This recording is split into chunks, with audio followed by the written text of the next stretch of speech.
유인물 3페이지입니다. 자, 예수님이 여지껏 여러분들이 궁금하셨던 어떤 모습으로 재림을 하시는가 하는 것에 대해서 좀 생각을 해보도록 하겠습니다. 자, 예수님 뭐 다시 오시는 거 우리 재림하시는 거 뭐 다 알고 있죠. 그런데 한 가지 이전에 먼저 말씀드릴 것은 이 재림 예수 부분에서 극단적인 두 가지가 있어요. 너무 요즘 그 강단에서는 재림하시는 예수님에 대한 설교가 없죠. 재림 예수님에 대한 설교가 너무 없어요. 그게 하나의 극단이고요. 또 하나의 극단은 이 재림 예수님에 대해서 가장 많은 이단이 있어요. 재림 예수를 잘못 강조하거나 불건전하게 강조하거나 심지어는 제가 재림 예수라고 하는 사람도 많이 있습니다. 이건 이미 예수님께서 예언하신 말씀이죠. 많은 사람이 내 이름으로 오리라. 그 예수님께서 이미 그 말세를 강조하신 거죠. 그래서 이 재림 예수님에 대한 거를 우리들이 우편에 앉아 계시다가 저려서 사는 자와 죽은 자를 심판하러 다시 오시리라. 이걸 고백하면서 우리는 뭐를 고백해야 되는가? 예수님의 재림의 모습은 어떤 모습일까 하는 것을 좀 생각해야 됩니다. 첫 번째로는 거기 책에 보시면 인격적 재림이라고 있어요. 인격적 재림. 이게 말이 좀 애매한데 예수님께서 공생애 동안 우리들에게 보여주셨던 그 퍼스널리티 그대로의 인격적 재림이라는 거예요. 예수님이 무슨 뭐 초원적이거나 아니면은 귀신의 모양으로 전혀 뭐 이상한 모양이 아니라 그때 그 인격을 가지신 예수, 그분이 오신다는 거예요. 사도행전 1장 11절 1번 읽겠습니다. 사도행전 1장 11절 다 같이요. 시작. 이르되 갈릴리 사람들아 어찌하여 서서 하늘을 쳐다보느냐. 너희 가운데서 하늘로 올려주신 이 예수는 하늘로 가심을 본 그대로 오시리라 하였느니라. 여기서 가심을 본 그대로 오신다 하는 게 그 인격을 가신 그분이 오신다는 거예요. 인격적인 분이 오신다는 거예요. 그 다음에 고린도전서 15장 22절을 보면 아담 안에서 모든 사람이 죽은 것 같이 그리스도 안에서 모든 사람이 삶을 얻으리라. 이것도 이 삶을이라는 얘기는 전인적인 부활을 얘기하는 거예요. 전인적인 부활. 여러분 제가 이거 하나 힌트를 드릴게요. 성경에서는 인간을 영혼과 이거 말씀드렸나요? 아니요. 영혼과 육체 또는 영, 혼, 육 3분설일까요? 2분설일까요? 어느 게 맞을까요? 성경에서 얘기하는 거. 영혼, 육체, 이분설. 이거 갖고 싸우시는 목사님들 많더라고요. 이분설.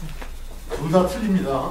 성경에서는 이렇게 두 개로 세 개로 이렇게 말씀하신 적이 없어요. 성경은 항상 전인적인, 인간은 신묘막측하게 지으셨기 때문에 전인적인 인간을 얘기하는 거예요. 인간을 어떻게 이렇게 하나나 둘로 나눌 수가 있겠습니까? 셋으로 나눌 수가 있겠습니까? 전인적이죠. 우리 속에는 감정도 있고 지각도 있고 우리 속에는 특기도 있고 재능도 있고 신묘막측하게 지으셨지 영혼과 육체다, 영혼 육이다 이거 가지고서 얘기하는 거 이거 잘못된 거예요. 신학적인 아무런 기반이 없습니다. 성경은 항상 너희 몸을 너희 산 제사로 드리라 할 땐 너희 몸을 드리라 할 땐 너희 전인격을 드리라 그런 거예요. 네? 전인적으로 항상 말씀하시는 겁니다. 그 다음에 두 번째로는 예수님께서는 육체적 재림을 하십니다. 그 몸 그대로 재림하십니다.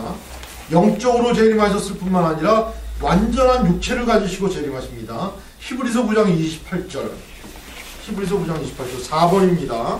4번 다 같이 읽겠습니다. 이와 같이 그리스도도 많은 사람의 죄를 담당하시려고 단번에 들이신 바 되셨고 구원에 이르게 하시기 위하여 죄와 상관없이 자기를 말하는 자들에게 두 번째 나타나시리라. 단번에 들이셨던 그 몸이 두 번째 나타나신다 그랬습니다. 그러니까 예수님의 재림은 그 인격을 갖고 오시고 그 육체로 오십니다. 육체로. 그냥 예수님의 홀령으로 오는 것이 아니라 예수님의 그 전인적인 육체를 가지고 오십니다. 그 다음에 세 번째로는 가시적인 강림입니다. 모든 사람이 볼 수 있게 공개적으로 오실 것입니다. 한때 여호와의 증인인가요? 어느 이단에서 예수님은 아무도 모르게 안 보이게 재림을 이미 했다. 뭐 이런 또 이단이 있었어요. 그렇지 않습니다. 모든 사람이 본다. 계시록 1장 7절에 보면은 그를 찌른 자도 볼 것이요 모든 사람이 본다고 그랬습니다. 그래서 이거는 아주 퍼블릭한 공개적인 강림이 될 것입니다. 네 번째로는 갑작스러운 강림입니다. 예수님의 초림은 갑작스러운 강림이 아니었죠. 이미 아기로 오셔서 누구든지 다 예수님의 초림을 다 인지할 수 있고 서서히 알게 됐지만 예수님의 재림은 갑작스럽게 오신다고 했습니다. 도적같이 오신다고 했습니다. 6번입니다. 마태복음 24장 42절. 그러므로 시작. 그러므로 깨어있어 어느 날에 주가 만났는지 너희가 알지 못함이라. 갑작스럽게 올 것이다. 아주 갑작스럽게 올 것이다. 데살로니가 전서에는 그렇게 되어 있습니다. 주의 날이 밤에 도둑같이 이를 줄을 너희 자신이 자세히 알기 때문이라. 그들이 평안하다 안전하다 할 그때에 임신한 여자에게 해산의 고통이 이른 것 같이 멸망이 갑자기 그들에게 이르리니 결코 피하지 못합니다. 그러니까 누구도 예상하지 못했던 때 갑작스럽게 오신다는 것이죠. 그 다음에 다섯 번째로는 영광스럽고 승리에 찬 강림이 될 것입니다. 초림은 아주 초라한 탄생이셨죠. 마국간에 탄생하셨습니다. 아무도 주목하지 않았습니다. 심지어는 헤롯이 그 예수님을 죽이려고 해서 애굽으로 피신하기까지 했던 아주 구차한 초림이었습니다. 그런데 영광스러운 강림이 될 것입니다. 그리고 마지막으로 여섯 번째는 완성적 재림이 될 것입니다. 이 재림 이후에 또다시 인간이 타락해서 다시 보혈을 흘리고 또다시 또 오시는 그런 일은 없을 거라는 것입니다. 이거 하나로 끝날 것이라는 겁니다. 그래서 완전히 완성시키는 우리의 구원을 최종적으로 완성시키는 그러한 재림이 될 것입니다. 자, 재림의 목적은 뭐 잘 아시는 것처럼 아까 말씀드린 것처럼 산자와 죽은 자를 심판하러 오신다. 근데 여러분 좀 재미나는 게 이 앞에 그 영문 사도신경을 한번 보시겠어요? 산자와 죽은 자의 표현에서 산자를 뭐 리빙 바디 이렇게 표현하지 않고 더 퀵이라고 써더라고요. 퀵. 그래서 제가 이 사전을 찾아봤더니 이게 그 관용어더라고요. 더 퀵 앤 더 데드가 산자와 죽은 자. 그래서 전 이걸 보면서 살아있다는 것이 얼마나 빨리 지나가는 인생인가. 인생이 정말 초놈초놈 지나간다. 마치 퀵 배달하듯이 산자를 더 퀵이라고 표현했어요. 이게 정관사 너에다가 형용사를 붙이면 어떠한 자들인데 퀵이라는 형용사가 뭐가 있냐면 이 퍼득거리는 살아있는 그런 뜻이 있더라고요. 퀵이. 그래서 더 퀵 앤 데 우리는 지금 주님의 재림에 비춰보면 우리는 지금 단지 퍼득거리고 있는 어떤 그냥 물에서 좀 조금 여명을 좀 퍼득거리고 있는 그런 존재를 보는 것 같습니다. 더 퀵 앤 데로 되겠습니다. 자, 재림의 목적은 심판을 위해서 보시죠. 재림의 시기 마가복음 13장 32절 10번입니다. 10번 재림의 시기. 자, 시작. 그러나 그날과 그때는 아무도 모르나니 하늘에 있는 천사도 모르고 아들도 모르고 아버지만 아시니라. 아무도 모른다. 이거는 재림의 시기에 대해서 알려고 하지 말아라. 재림의 시기에 대해서 근데 재림의 시기에 대해서 너무나 많은 사람들이 관심을 갖죠. 그리고 이것 때문에 많은 인간이 나오고 있습니다. 사도행전 1장 7절에도 이르시되 때와 시기는 아버지께서 자기의 권한을 주셨으니 너희 알 바 아니다. 이렇게 얘기를 했습니다. 재림의 시기. 그런데 재림의 전조들은 말씀하셨습니다. 재림의 전조. 재림의 징후들을 말씀하셨습니다. 여기서 이제 성경 해석이 조금 어려워지기도 하고 한데 결론적으로 말씀드리면 어려울 게 하나도 없습니다. 이 재림의 전조들은 마태복음 24장, 마가복음 13장, 누가복음 21장이 지난번 말씀드렸던 감람산에서 설교하신 분들입니다.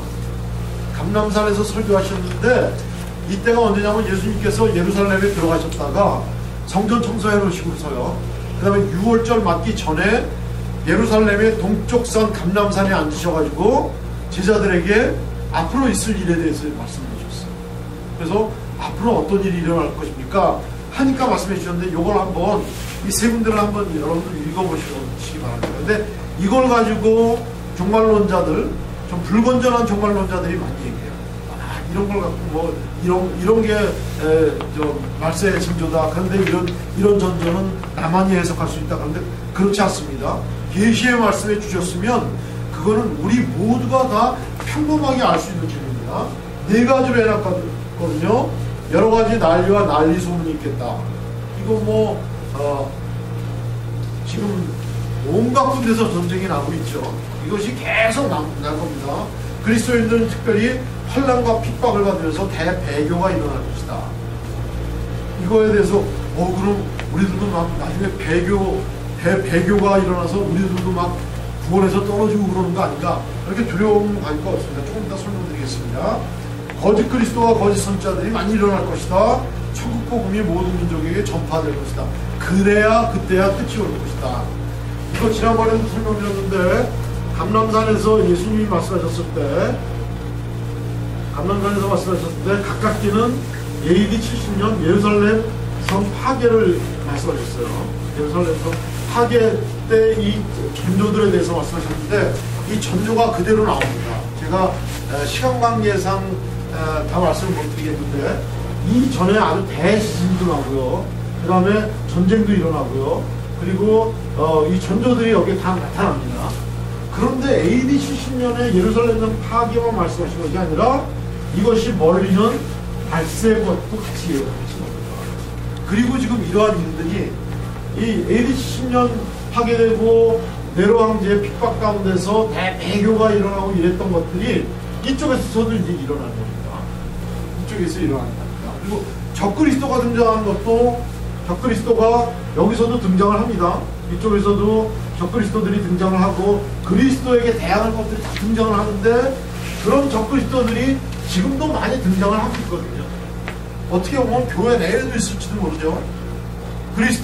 그리스도와 대척점에 선 사람들이 적그리스도인데 그것이 꼭 마귀뿔을 달린 마귀만이 아닙니다. 목사들도 적그리스도 행동들을 다 할 수 있는 겁니다. 그것이 말세로 가면서 더 심화되는 거죠.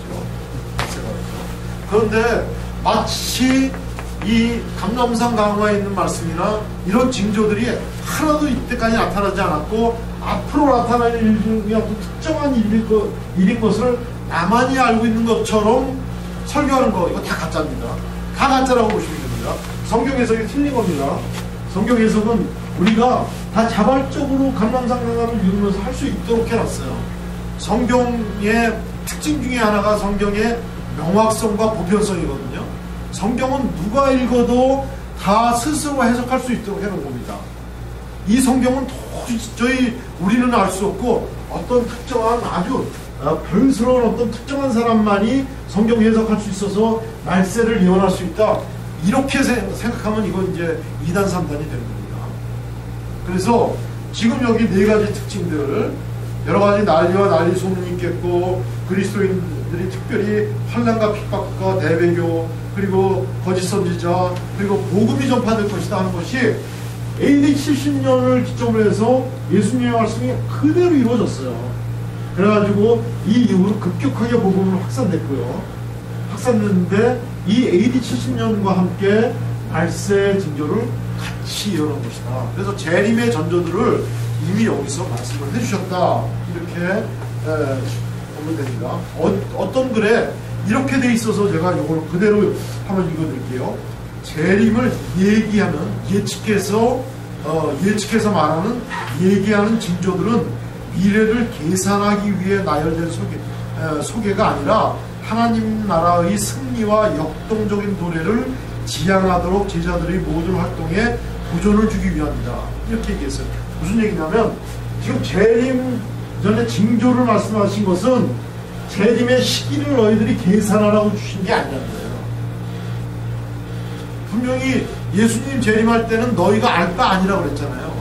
그런데 재림의 전조들을 말씀하신 거는 이 재림의 전조들을 봤을 때 재림이 언제쯤 되겠다 하는 것을 계산하라고 주신 게 아니라는 거예요. 그게 아니고 이렇게 많은 대환란 이후에 예수님의 그 왕으로서 재림하신 것이 얼마나 역동적인가, 그리고 얼마나 우리가 재림을 고대해야 되는가라고 하는 것을 우리에게 알려주시기 위해서 감람산 강화를 주신 거라는 거예요. 이게 중요합니다. 이 포인트가. 이 감람산 강화라는 것을 통해서 전쟁이 일어나고 지진이 일어나면 곧 예수님 재림하시겠네. 재림하시는 게 그러면 몇 년 뒤일까? 이거 계산하라고 주신 게 아니라는 거예요. 재림의 시기를 계산하라고 주신 게 아니고 예수님의 재림이 얼마나 역동적인가, 그리고 얼마나 말씀대로 예수님께서 그 이전 상황이 돼가면서 예수님께서 재림하시는가 하는 것을 우리가 믿음으로 바라보라고 주신 거라는 거죠. 그러니까 이게 감람산 강화를 읽는 우리들의 기본적인 태도가 달라야 됩니다. 감람산 강화를 읽으면서 이러니까 예수님 재림하실 거야 하고 시기를 계산하라는 것이 아닙니다. 자, 여기서 한 가지만 말씀을 드리고 결론을 맺겠습니다. 아까 그 근본주의와 세대주의를 좀 말씀하셨는데요. 이거를 길게 말씀하면 시간이 너무 많이 가고요. 이 종말론에 있어서 아주 특징적인 사람들이 세대주의자들입니다. 세대주의가 종말론에 굉장히 많은 영향을 미쳤고, 우리나라 초창기의 기독교는 세대주의 종말론에 많이 영향을 받았습니다. 심지어는 손양 목사님, 길선주 목사님도 그분들의 종말론은 세대주의 종말론을 많이 영향을 받으셨어요. 세대주의 종말론은 아주 복잡하지만 하나만 말씀드리면, 이 세대주의는 세대주의는 이단이라고 하지는 않습니다. 성경 해석에 불건전한 지류라고 하지, 세대주의를 이단이라고 하는 데도 있는데 이단이라고까지는 얘기를 안 하는데, 성경에 조금 우리 신앙의 정서로서는 좀 불건전한 해석이라고 보는데, 긍정적인 점은 뭐냐면은 자유주의에 대항해서 성경의 문자적인 성취를 굉장히 고대했어요. 자유주의가 너무 성경의 문자적인 것을 다 비유로 풀어버리니까, 그래서 마리아 동정녀 잉태도 비과학적이라고 다 없애버리고, 예수님의 승천도 없애버리고 비과학적으로 풀어보니까 여기에 대항해서 성경을 문자적으로 해석해야 된다라고 강조하고 나온 게 세대주의와 근본주의입니다. 세대주의와 근본주의도 조금 다른데, 세대주의만 오늘 조금만 말씀드릴게요. 근데 다른 거는 말씀드릴 거고, 세대주의는 문자적으로 해석하는데 특히 문자적으로 종말론을 그렇게 해석합니다. 종말론을 그렇게 해석해서, 세대주의의 특징은 이 지금 현재 교회와 이스라엘을 구분합니다. 이스라엘을. 그래서 교회가 구원받는 것과 이스라엘이 구원받는 것은 다르다고 얘기를 합니다. 성경에 구약에 이스라엘이 회복되고 구원받는다는 게 많이 나와 있는데, 결론적으로 말씀드리면 구약에 이스라엘이 회복되는 것은 예수 그리스도로 말미암아 성취되어서 이 땅에 믿는 성도들 교회가 구원받는다는 것을 우리는 구약의 이스라엘을 다 교회로 통칭해서 우리는 해석을 합니다. 이게 우리 개혁주의적인 해석 방법입니다. 근데 그 세대주의는 종말론에 있어서 교회와 이스라엘을 분리해서 얘기를 하는데, 로마서 11장 25절에서 26절, 요거 한 구절만 읽고 마치도록 하겠습니다. 로마서 11장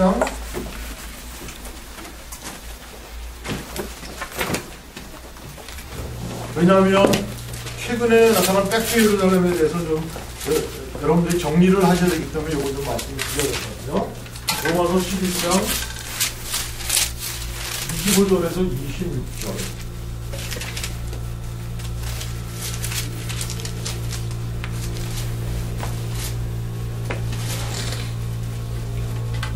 자, 25절에서 26절. 25절만 있죠. 25절. 다 찾으셨죠? 예, 다 같이 읽겠습니다. 시작. 형제들아, 너희가 스스로 지혜있다 함을 원치 위하여 이 비밀을 너희가 원기를 내가 원치 아니하노니, 이 비밀은 이방의 충만한 수가 들어오기까지 이스라엘의 더러운 완악하게 된 것이다. 예, 제 성경하고 이 번역이 좀 틀려서 제가 자, 여기서 이스라엘의 충만한 수라는 게 나오죠. 여기 성경에 보면 지금 바울이 이 25절 앞뒤는 뭐를 얘기하고 있냐면 택한 민족 이스라엘의 구원에 대해서 얘기하고 있거든요. 이거 분명히 이방인과 다른 이스라엘의 충만한 수라고 되어 있습니다. 그래서 요 문자적으로만 얘기를 하면 이스라엘이 구원받을 때까지 기다려서 이스라엘이 받는 시점까지 이스라엘이 더디게 되니까 그 사이에 이방인들이 많이 믿게 될 것이다. 그래서 이방인들이 다 구원받고 마지막에 이스라엘이 충만한 수가 다 들어오면 이스라엘이 구원받으면 그때서야 예수님께서 재림하신다. 이렇게 느껴져요. 요 문자대로는. 요걸 세대주의는 그대로 해석을 하는 겁니다. 이방인의 예? 이방인의 충만한 수라고 그랬는데요. 이방인의 충만한 수. 이 비밀은 죄송합니다. 이방인의 충만한 수. 이스라엘이 믿기 전까지 이방인의 충만한 수가 들어온다. 이방인의 충만한 수. 이방인의 충만한 수. 이스라엘이 지금 전후 문맥은 뭐냐면 이스라엘이 믿기를 바란다. 이스라엘이 예수님을 받아들이기를 바란다. 지금 얘기를 하면서 바울이 뭐라고 얘기하냐면 이방인의 충만한 수가 들어올 때까지 이스라엘의 더러는 우둔하게 되었다. 아직 복음을 받아들이지 않는다. 이스라엘은 우둔하게 되었다. 이렇게 지금 얘기를 하고 있거든요. 그러니까 이거는 어떻게 얘기가 되냐면 자, 구원을 받았는데 예수님의 재림은 여기 있습니다. 구원을 받았는데 이스라엘이 완전히 회복되기 전까지 아직 우둔해져서 그 사이에 이방인의 충만한 수가, 즉 이방인 중에서 다 믿어야 할 수가 여기 다 채워지고 나면 그 다음에 이스라엘이 대회개가 일어나고 그 뒤에 예수님이 재림한다. 이런 순서로 세대주의는 갖고 있어요. 세대주의 종말론은. 그래서 지금도 그 최바울의 인투컵 같은 데서 백투 예루살렘을 주장하는 근거가 이제 이 세대주의 종말론에 의거해서 주장을 하는 거거든요. 그래서 지금 이게 문제가 돼가지고 우리는 이제 건전하지 못하다고 하는데, 그래서 이 사람들은 지금 서진을 해가지고 실크로드를 해서 이스라엘을 향해서 선교를 가가지고 최종적으로 이스라엘을 회개시키면 이스라엘이 대환란이 나면서 여기서 대환란이 나면서 천년왕국하고 이제 더 얘기하면 더 길어지니까 대환란이 나면서 이스라엘에서 대대적인 회개가 일어나면서 그때 안 믿는 사람들은 이미 다 휴거된 상태에서 이스라엘이 대환란이 일어나면서 이스라엘이 회복되고 나면 예수님이 재림해가지고 예수님의 재림이 이루어진다. 이런 구조를 갖고 있어요. 이게 세대주의 종말론의 특징입니다. 근데 우리는 이 원리를 따르지 않아요.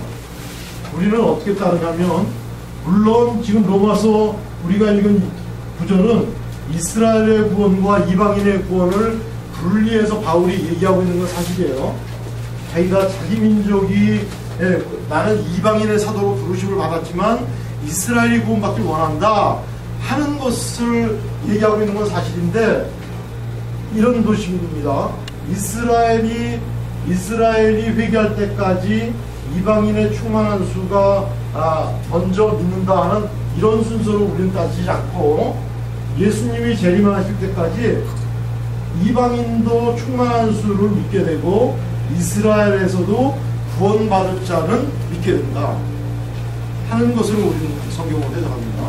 다시 얘기해서 여기에서 본문에서는 이스라엘과 이방인을 구분했지만 결국은 통칭해서 여기 믿게 되는 것은 영적인 이스라엘이다. 영적 이스라엘이다. 이렇게 우리는 따지는 겁니다. 세대주의적인 종말론은 우리는 따르지 않습니다. 왜냐하면 세대주의 종말론은 여기서 더 나가서 어떻게 얘기를 하냐면 예수님이 두 번 재림한다고 돼 있어요. 휴거라고 여러분들 들어보시죠? 저기 휴거가 뭔가. 이제 데살로니가전서에 보면은 우리가 공중에 예수님 재림할 때 공중에 맞으러 나간다 하는 거 휴거라고 하는데, 이걸 가지고 세대주의자들은 이스라엘은 여기서 환난을 당하는 동안 믿는 우리들, 이방인 중에서 믿는 우리들은 예수님과 함께 휴거돼가지고 공중에서 우리들이 천국을 맞이하는 동안에 지상에서는 환난을 당하고 다시 내려와서 심판받은 다음에 우리는 영원히 천국으로 가고, 그리고 이스라엘을 회복해서 이스라엘에서 회복된 이스라엘이 된다. 이렇게 이거는 그 세대주의가 문자로만 해석하다 보니까 예수님이 두 번 내려오게 되는 그런 오류를 범하고, 그래서 세대주의 정말로는 우리들이 아시지 않습니다. 전조 그 감람산 강화라든가 전조도 전부 이 세대주의자들은 문자적으로만 해석해요. 그래서 이 로마서 지금 우리가 읽는 로마서 그 11장 25절에서 26절은 구원을 위해서 이방인의 충만한 수가 이스라엘이 회복되기 전까지 충만한 수가 되는 것이 아니라 예수님이 재림할 때까지 이방인의 충만한 수, 이방인 중에서 믿어야 하는 사람들이 다 들어오고 이스라엘도 들어온다 하는 것으로 예수님이 한 번 재림하시는 것으로 우리는 성경적으로 그렇게 믿습니다. 조금 어려우시죠? 근데 이게 백투 예루살렘으로 하도 그 성도들이 지금 막 오해를 하기 때문에 이 부분을 우리가 하면서 꼭 짚고 놓은 거예요. 그래서 백투 예루살렘이라는 것은 우리들은 쓰지 않습니다. 예루살렘도 물론 전도해야 합니다. 그러나 백투 예루살렘 못지않게 백투 서울이나 백투 베이징이나 백투 뉴욕도 다 중요한 겁니다. 이게 무슨 뭐 순서적으로 다 해서 마지막에 백투 예루살렘이 최종 목적지고 제일 임전에는 반드시 백투 예루살렘이 돼야 되는 건 이건 세대주의적인 생각. 세대주의적인 생각. 우리는 그런 종말론은 갖지 않습니다. 예수님께서 사마리아와 땅끝까지 이르러 내 증인이 되라 할 때 그 땅끝은 어디냐? 우리 각자가 처해진 것이 땅끝이지, 서진을 해가지고 실크로드를 따라서 이스라엘로 들어와서 이스라엘이 최종 목적지가 돼서 여기가 땅끝이 된다 하는 것은 우리는 성경적으로 우리는 그렇게 받아들일 수 없는 것이죠. 우리가 있는 곳이 땅끝이고 우리가 복음을 현만하게 피는 곳이 땅끝이다. 그래서 로마서 11장 25절 26절을 지치 잘못하면 세대주의적으로 해석할 수 있습니다. 이방인의 충만한 수, 마치 이스라엘이 다 회개할 때까지 기다리는 동안에 이방인이 그 사이에 먼저 구원받아서 충만한 수가 채워지는 것처럼 그렇게 해석되면 이런 게 됩니다. 이스라엘이 회개를 제일 늦게 할 거니까 이방인들이 먼저 회개를 한다 이렇게 느껴지는데 그거 아니고, 우리는 물론 로마서 11장에서 바울이 이스라엘의 회개를 강조한 건 사실입니다. 그건 본문의 내용이기 때문에 이스라엘의 회개도 예수님 재림 전까지 해야 되고 그 사이에 이방인의 충만한 수도 예수님 재림 전까지 들어와야 된다. 우리는 이렇게 보는 겁니다. 여기에 순서가 없다는 거죠? 예? 순서가 없다는 거죠. 순서가 없다는 겁니다. 그럼 이제 결국은 우리 쪽으로 보면 이스라엘도 구원을 얻는 작업이 계속 진행되어야 할 뿐만 아니라 이 이스라엘도 계속 구원을 얻는 작업이 진행되는 것이다. 그렇죠. 그리고 거기에 더 나가서 이스라엘 중에서도 믿는 자와 믿지 않는 자가 있을 거고요.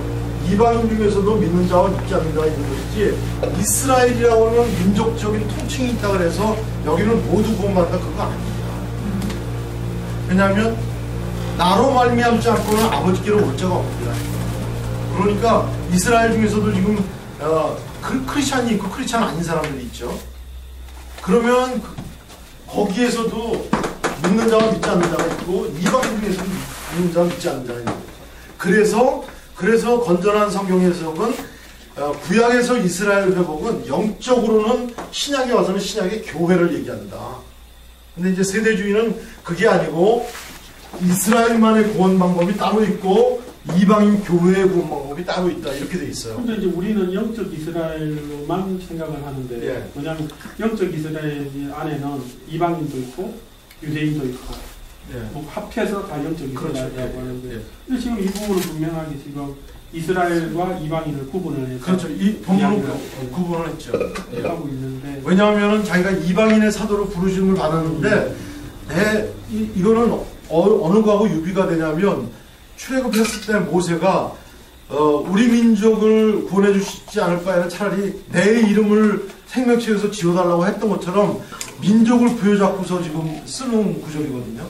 이 구절을 쓰다가 이방인의 충만한 수가 들어올 때까지 더러는 이스라엘은 우둔하게 되었다. 구원해서 지금 머뭇거리고 있다라는 표현을 했는데 그걸 문자적으로 받아들이다 보니까 마치 예수님 재림 전 구원의 순서가 있는 것처럼 그렇게 해석을 들어갔다는 거죠. 그게 이제 세대주의적이 됐었죠. 이거 말고도 사실은 요한계시록에서 세대주의적인 해석의 문제로 건전치 못한 해석으로 봉착되는 것들이 많이 있습니다. 근데 그걸 너무 설명하면 지금 시간은 없고, 세대주의는 특히 이 종말론에 있어서 아주 문자적으로 해석을 했어요. 근데 그런 것들 중에 우리가 혹간 빠지기 쉬운 것, 백투 예루살렘이라든가 이런 것들에 대해서 잘 모르기 때문에 빠지기 쉬운 것들에 대해서 여러분께서 좀 변별하시라고 이 말씀을 드린 겁니다. 백투 예루살렘은 맞지 않는 얘기예요. 물론 이스라엘의 구원을 주님께서 귀중하게 보시고 택한 백성 이스라엘의 구원을 귀중하게 보시죠. 그 구약의 빛을 신약에 갖고 와서 이스라엘은 바로 믿는 자를 얘기하는 거죠. 우리가 모두 다 영적인 이스라엘입니다. 그렇게 통칭하면 전혀 성경 해석에 무리가 없고 건전한 해석이 될 수 있는 겁니다. 그래서 바울이 어디서는 그랬죠? 외견적 유대인이 유대인이 아니요. 그랬죠? 외견적 율법주의가 아니요. 다 그리스도 안에서 하나다. 유대인이나 이방인이나 그리스도 안에서는 하나다. 다 그렇게 얘기를 했는데 요 구절에서만 특히 이방인과 이스라엘의 구원을 얘기하면서 마치 이방인의 충만한 수가 이스라엘이 구원받을 때까지 다음번의 순서가 있는 것처럼 복해가 되어지는 부분이고, 이게 가장 쟁점이 돼가지고 세대주의 구원론을 이루면서 백투 예루살렘이라는 이론을 꺼내냈기 때문에, 그렇기 때문에 이런 거를 말씀드립니다. 저기 몇 가지 질문들에서 그 세 번째 휴거라는 게 무슨 뜻입니까? 휴거? 들림 받는다는데 우리는 그렇기 때문에 세대주의에서 얘기하듯이 우리는 평상시 생활하고 있는데 집사님은 휴거 되시고 나는 그냥 땅에 있고 깜짝이야 큰일 났네 이런 거 없습니다. 주님 재림하셨을 때 이 휴거라는 것은 데살로니가 4장 17절에 읽어보시면 그 주의 재림을 공중에서 재림하시는 주님을 맞으리라는 그 성도들의 재림을 기다리는 재림 대망을 표현하는 레토릭으로 쓴 것이지, 마치 우리는 평상시에 생활하는데 이 중에서 세 분은 갑자기 휴거되고 우리는 휴거되지 않아서 큰일 났네, 저분들만 휴거됐네, 이거는 잘못된 종말론입니다. 그 마지막에 있는 거 글만 좀 한번 읽어보겠습니다. 자, 재림에 대해서 우리가 어떻게 생각해야 되는가? 이건 어떤 목사님이 말씀하신 건데 아주 슬로건이 너무 좋아서 제가 궁금을 써봤습니다. 1000년 뒤에 오셔도 내일 오실 것처럼, 재림에 임박할 것처럼, 내일 오셔도 1000년 뒤에 오실 것처럼, 막 내일 재림한다고 우리가 뭐 모든 물건 팔고 다 여기 와서 막 있어야 되는데, 이게 아니고 내일 오신다 해도 1000년 뒤에 오실 것처럼 우리는 지금 하고 있는 생활 그대로 하고, 또 1000년 뒤에 오셔도 마치 내일 오실 것처럼 그렇게 우리가 임박하게 주님의 재림을 준비하는 사람들, 이게 참 멋있고, 또 안토니 후크만은 이렇게 얘기했습니다. 마치 그리스도께서 어제 죽으셨고 오늘 아침 부활하셨으며 내일 다시 오실 것처럼 살자. 이것까지 굉장히 귀한 말이죠. 자, 하이델베르그 52문단만 읽고 기도하고 마치겠습니다. 하이델베르그 52문단 5페이지입니다. 너무 지치셨을 테니까 여러분께서 문을 읽어주시죠. 제가 답을 읽겠습니다. 자, 문 읽어주시죠. 그리스도께서 죽은 자와 산 자를 심판하러 오시는 것이 당신에게는 어떤 위로를 줍니까? 나의 모든 고뇌와 핍박 중에서 나는 나의 눈을 들어 하늘을 향합니다. 그때 나는 이미 자신을 내어주셔서 하나님의 심판 앞에 서시어 나의 모든 저주를 제거해 주신 바로 그분이 심판자로 오실 것을 확신을 가지고 기다립니다. 그의 모든 원수들과 나의 원수들을 그의 영원한 심판으로 정죄하실 것이며 나와 그의 모든 집자들을 그가 그와 함께 하늘의 기쁨과 영광으로 취하여 들으실 것이라는 위로를 줍니다.